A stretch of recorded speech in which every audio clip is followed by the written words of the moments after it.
Philippines, hello world at hello kapuso sa newest host ng Pinoy Big Brother Celebrity Collab Edition na si Gabby Garcia. Sino naman kayang sparkle artist ang nilook forward niyang makita sa bahay ni Kuya? Or, what if siya ang ipasok inside? Alamin natin yan sa chika ni Nelson Canlas. Sa kauna-unahang beses umupo sa GMA Integrated News Interviews, si Kapuso It Girl Gabby Garcia, ang new Kapuso host ng Pinoy Big Brother Celebrity Collab Edition. Proud daw si Gabby na maging part ng isa sa pinakamalaki at unexpected milestone in Philippine entertainment history. Until now, I'm still so overwhelmed. People are constantly asking me, talking to me. They're also curious about what's gonna happen. And ako lang talaga, I'm very, very grateful that I'm assigned to this task. Especially, di ba, syempre PBB has always been such a childhood dream for me. Alam mo, I'm excited also to discover that side of myself. Kasi dito sa PBB, it's more of your authenticity as a host. Dahil puno ng surprises si Kuya, fight daw siya kung isa sa mga initiations niya ang papasukin sa loob ng bahay. Nag-audition nga ako dati. So gusto ko talaga mapasok dyan. But you know, as of now, the task is to host. So I'm gonna make sure I do a pretty good job. And let's see where this task takes me. I'm up for anything. Sakaling makapasok ka sa bahay ni Kuya, sa tingin mo, bakit ka manonominate? Baka sa kaartehan ko. Kung papipiliin naman kung sino-sino ang kapuso na gusto niyang makapasok sa PBB House. Let's say si Barbie. Si Barbie. Like, we always see Barbie's primetime princess side as an actor, di ba? I'm pretty sure people want to get to know her in a deeper level. Si Khalil. Ready ka? Kung pinapatawag siya ni Kuya, ready. kung pinapatawag siya ni Kuya, wala tayong magagawa. Pero feeling ko game din yun. Ano yung advice mo sa kanya kung sakali? Kay Khalil, kung papapasukin As siya. a girlfriend, di ba? Babe? Siguro, it's more of, kasi he's very introverted. Just talk to people. May kurot sa puso nang makita ni Gabby ang photo niya nung nag-audition siya sa PBB Teens noong 2012. Noon pa lang daw ay buo na ang kanyang pangarap na makapasok sa showbiz. Nagpapasalamat siya sa Panginoon dahil hindi raw siya sumuko sa kanyang pangarap. Kaya't full circle moment ang pag-host niya sa Pinoy Big Brother ngayon.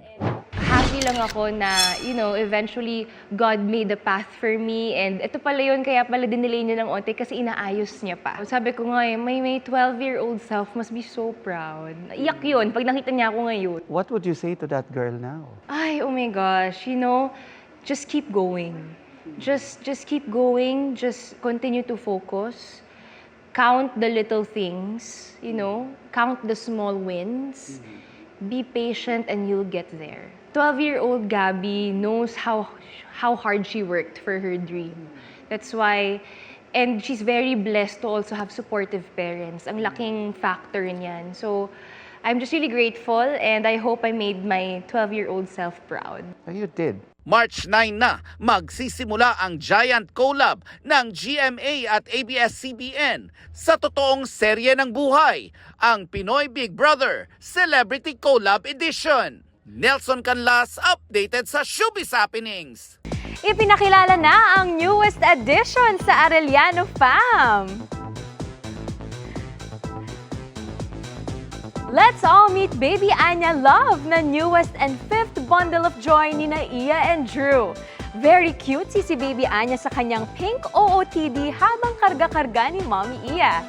Ilang kapuso stars ang nagpaabot ng kanilang congratulatory messages sa Arellano Fam. Congratulations, Iya and Drew! Can love heal everything? Ay, yan ang malaking tanong na sasagutin ng upcoming rom-com film na Everything About My Wife. Get ready na raw for some kilig this month of Feb-Ibig dahil kina Jeneline Mercado, Dennis Trillo at Sam Melby. Makichika kay Aubrey Carampel. John Karuhatan, will you be my wife? Yes! Sabi nga nila, ang love hindi lang tungkol sa happiness, kilig, and butterflies in your stomach. Hindi tama rin Bakit ba kasi ngayon nagva-vacuum? Nagmi-meeting ako. bakit kasi hindi mo nilinis yung kalat mo kanina pa? Hindi ako yan. Okay, ako na lang. Dahil kahit love hurts, you'll stay committed sa gitna ng hate, pain, and everything. Nangako tayo ng for better or for worse. Pero sumuko ka at or worse. Dito iikot ang rom-com film na Everything About My Wife, na comeback sa big screen ni na Kapuso drama king Dennis Trillo. And this time, with his queen, Kapuso Ultimate star Jeneline Mercado. Ang collab ng Creation Studios, GMA Pictures at Glimmer Philippines. Magpapasaya at magpapakilig this month of Feb-ibig. Alam mo, feeling ko hindi yung lindol yung totoong act of God eh. Ano? Yung nagkita tayo. Ay, nagbalit na nga pala ako ng pangalan. Imo Kaharutan na. Iba rin yung adjustment kasi iba rin yung timing sa comedy and masaya dahil ngayon naman very light naman yung mga eksena namin dito kumpara sa Green Bones na napakaseryoso at very dramatic. Ito naman medyo may touch ng comedy tsaka romance. Makakasama rin nila si Sam Milby na makaka-love triangle nila sa movie. Maaagaw ko siya sa'yo at iiwanan ka niya. Eh sige, subukan mo! So ano dapat kong gawin? Well, I need to know everything about your wife. Nitong weekend, magkakasama sina Jen, Dennis at Sam sa isang mall sa Quezon City, kung saan nag-advance ticket selling din sila ng pelikula na ipalalabas na sa mga sinihan sa February 26. Siyempre thankful ako sa dalawang to, kay Sam and kay Dennis, dahil pumayag sila at tinanggap nila tong project na to. Thank you rin sa Creation, GMA Pictures, dahil siyempre nakabuo sila ng magandang pelikula. Siyempre pumayag ako agad kasi siyempre first time ko makakatrabaho ulit yung asawa ko after very long time. Kaya excited na ako mapanood nyo yung mga eksenang ginawa namin dito. It was such a joy working with Jen. So I was excited to work with her again. And syempre yung script, yung movie, ang cute, ang ganda, rom-com, and yung role ko medyo nakakaiba. So it was something very different para sa akin. And for the first time working with the one and only Dennis Trillo, award-winning. Aubrey Carampel, updated showbiz happenings. In love man o nagsiself-love? Maraming ways para i-celebrate ang paparating na Valentine's Day anuman ang estado ng inyong mga puso. Gaya ng ilang Kapuso stars na may kanya-kanyang ganap at gimmick kasama ang kanilang loved ones. Makichika kay Lars Santiago. Valentine's Day is waving. Kaya kanya-kanyang plano ang Kapuso and Sparkle Stars kung paano isa-celebrate ang araw ng mga puso. Sina prinsesa ng City Jail stars Sofia Pablo at Allen Ansay may inihahandang pa-surprise para sa isa't isa.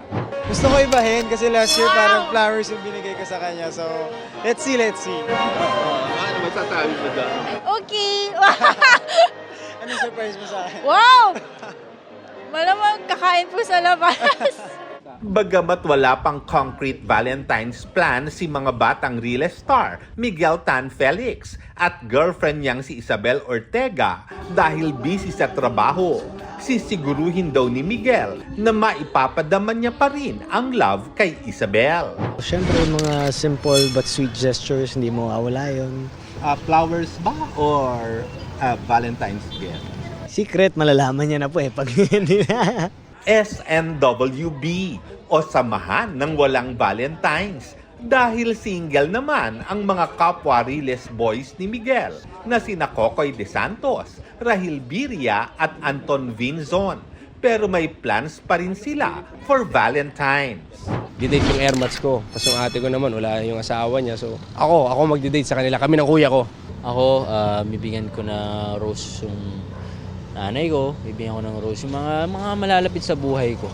Siyempre, yung mga sister ko, 3 sister ko, tapos mama ko siyempre. Yun yung bibigyan ko ng Valentine's na flowers. Dahil wala ring love life, pinili raw ni comedy queen Ay de las Alas na umalis papuntang Amerika sa mismong February 14 para itulog na lang daw niya sa ere ang buong araw na yon.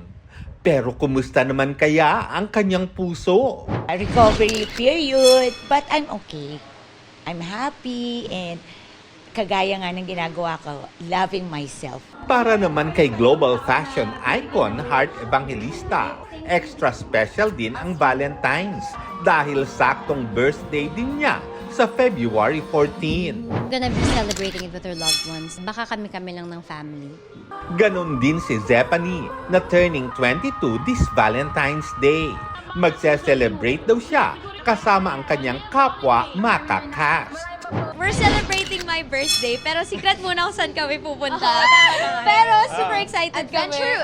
Valentine's with her girlfriends din ang ganap ni may Ilonggo Girl star Jillian Ward for Valentine's Day. Wala akong ka-date. So, ang plano ko, yung mga female friends ko, baka mag-girls night out na lang kami. On duty naman ang Valentine's ni Andrea Torres habang concert ang gagawin ni Christian Bautista sa February 14 at 15. Lars Santiago, updated sa showbiz happening.